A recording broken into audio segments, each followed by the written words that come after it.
10, 9, 8.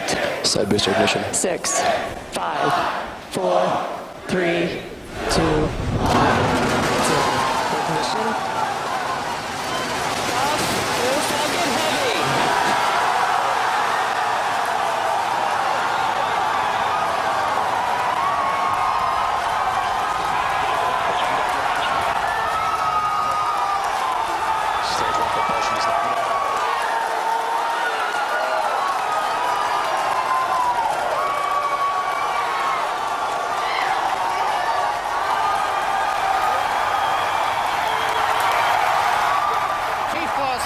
Seconds, if you can hear me over the cheering.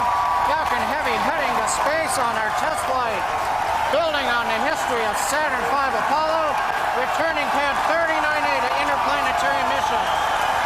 We're getting ready to throttle down for max Q.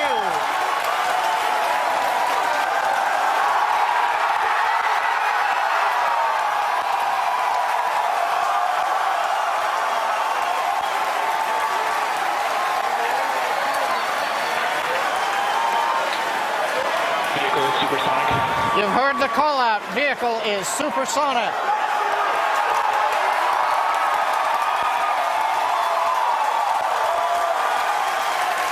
Side boosters are now throttling back up to full power. Vehicle has reached maximum dynamic pressure. We're past max Q, the period of maximum loads on the vehicle. Next up, we'll be waiting for the side boosters to begin to throttle down prior to booster engine cutoff and separation 2.5 minutes into flight.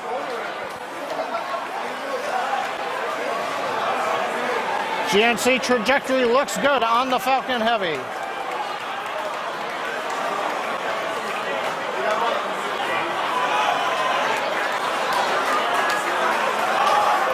Reports show that the M1D engine performance is nominal. Impact engine sales begun. Side boosters have begun to throttle down in preparation for the upcoming shutdown in 20 seconds.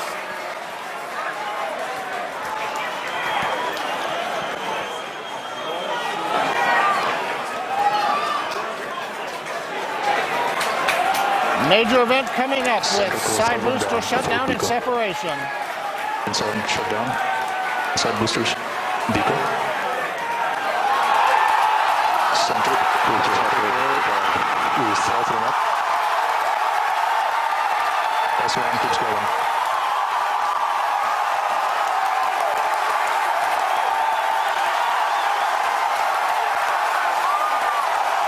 Still booster base box started.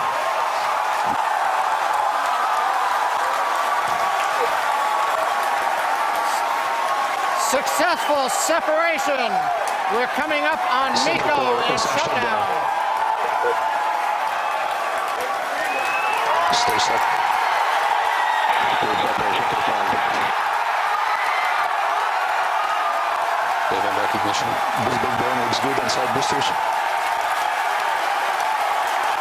Backwards startup.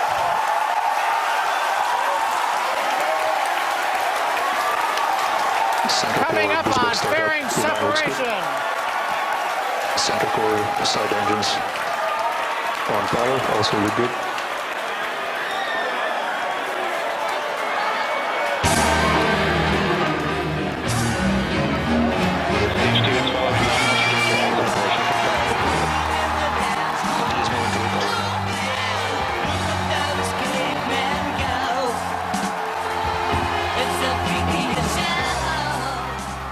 Oh, any David Bowie fans? Space Oddity? I mean, I don't know about you all. I have goosebumps. I'm missing these space shuttles. This is the rocket. Ladies and gentlemen, you are looking at the most powerful rocket in operation in the world today. That is what we are witnessing thanks to Elon Musk and SpaceX. You know, he wants to take people up to Mars, but this so far, in terms of a rocket, has been a success. Look at that crowd looking upwards and applauding. There they are.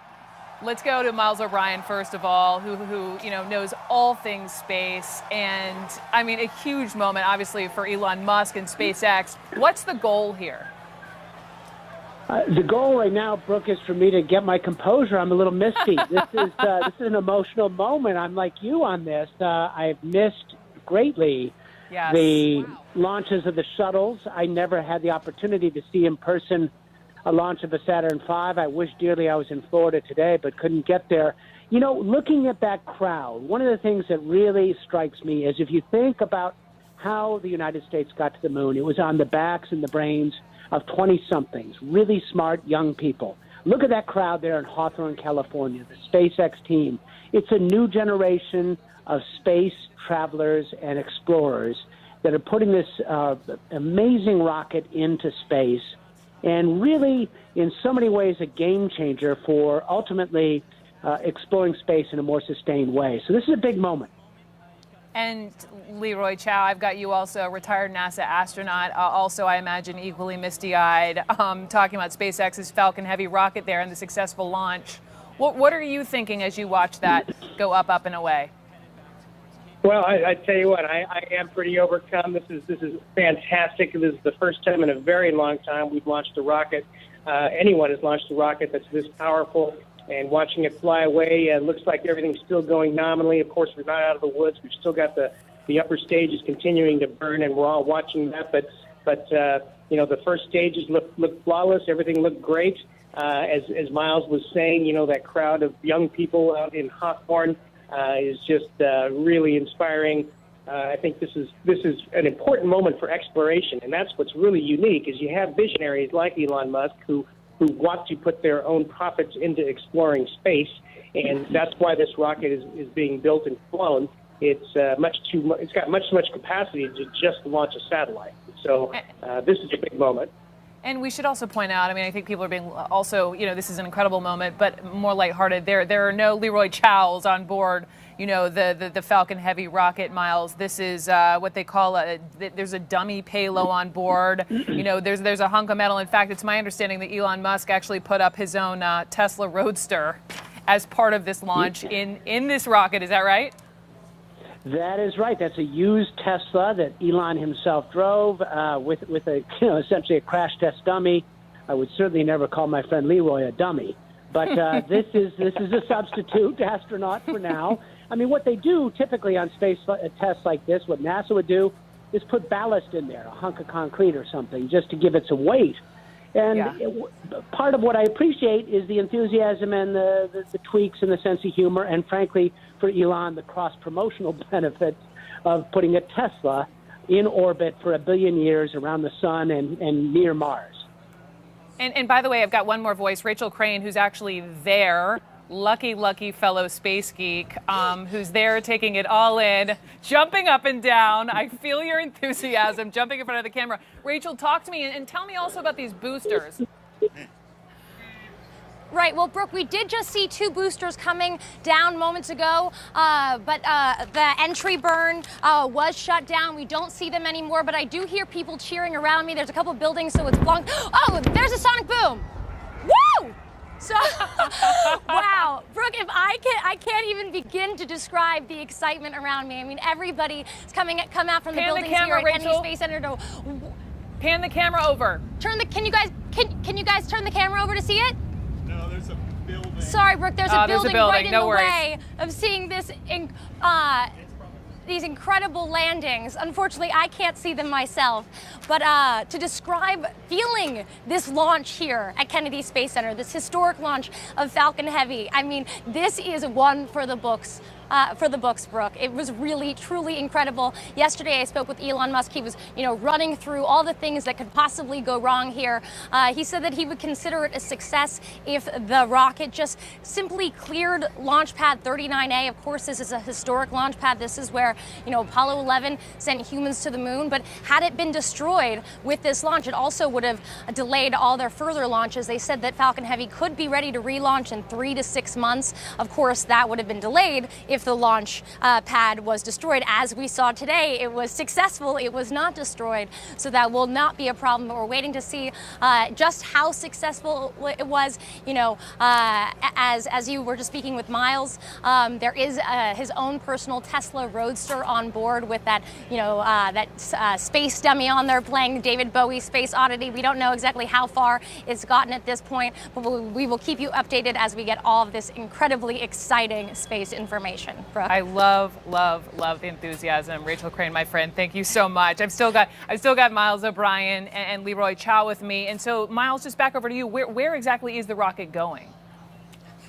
It's going in a what they call a highly elliptical orbit, and it orbits actually around the sun, and it will sort of meet up, you know, kind of racetrack style, merging with Mars on occasion. So it's about 250,000 miles at its farthest distance from Earth.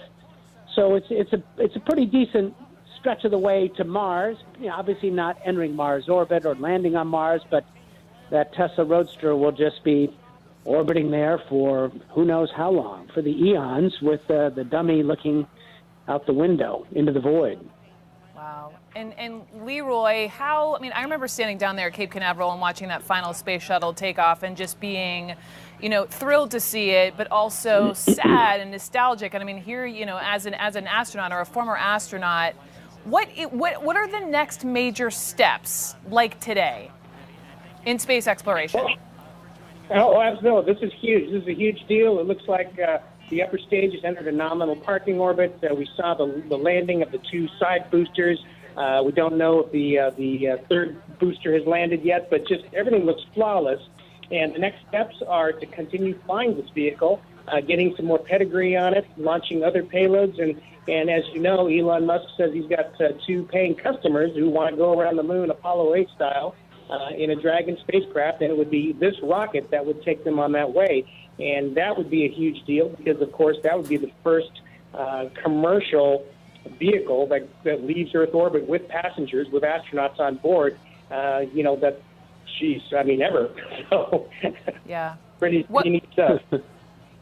What's the price tag for this kind of thing? And is this all Elon Musk, or is he hoping for the federal government to help out? What's the scoop, Miles? Well, the first thing to know is the price tag is a fraction of what NASA projects the cost of its comparable rocket, the Space Launch System, will be.